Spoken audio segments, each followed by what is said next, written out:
मुख्यमंत्री योगी आदित्यनाथ रविवार दिन अयोध्या पर्यटन केन्द्रित mobile application Divya Ayodhya launch କରିଛନ୍ତି। ଏହି ଆପ୍ ଭକ୍ତମାନଙ୍କ ପାଇଁ ଅଯୋଧ୍ୟା ଯାତ୍ରାକୁ ଆହୁରି ସହଜ କରିବ।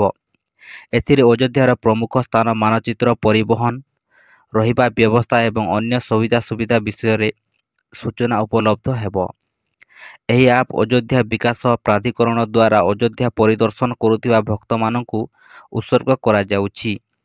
ଯୋଗୀ ସରକାର ଅଯୋଧ୍ୟାକୁ ଏକ ବିଶ୍ୱ ପର୍ଯ୍ୟଟନ ସହର ଭାବରେ ପ୍ରତିଷ୍ଠା କରିଛନ୍ତି। ଭାରତ ଏବଂ ବିଦେଶରୁ ବହୁ ସଂଖ୍ୟାରେ ଭକ୍ତକୁ ଦୃଷ୍ଟିରେ ରଖି ଏହି ଆପ୍କୁ ସମସ୍ତ ପ୍ରକାର ସୁବିଧା ସହିତ ଏକ ପ୍ଲାଟଫର୍ମ ଭାବରେ ବିକଶିତ କରାଯାଉଛି। ପାର୍କିଂ ଠାରୁ ଅନଲାଇନ୍ ବୁକିଂ ପର୍ଯ୍ୟନ୍ତ ସବୁ ସୁବିଧା ଉପଲବ୍ଧ ହେବ। ଅଯୋଧ୍ୟା ବିକାଶ ପ୍ରାଧିକରଣ ଉପାଧ୍ୟକ୍ଷ ବିଶାଲ ସିଂଙ୍କ ଅନୁଯାୟୀ ପର୍ଯ୍ୟଟନ ସେକ୍ରେଟାରୀ ମୋବାଇଲ ଆପ୍ଲିକେସନ ପର୍ଯ୍ୟଟକ ଏବଂ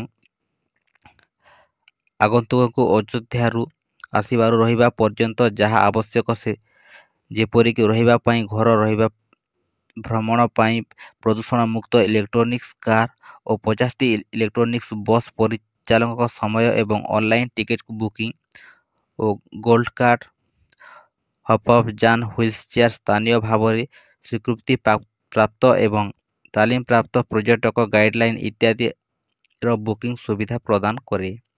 ଏହା ବ୍ୟତୀତ ଏହି ଆପ୍ରେ ଧାର୍ମିକ ସ୍ଥାନଠାରୁ ଆରମ୍ଭ କରି ବିଭିନ୍ନ ମନ୍ଦିର, ମଠ, ଦାର୍ଶନିକ ଏବଂ ଅଯୋଧ୍ୟା ସହରର ହୋଟେଲ ଆଦି ଉପଲବ୍ଧ ହେବ।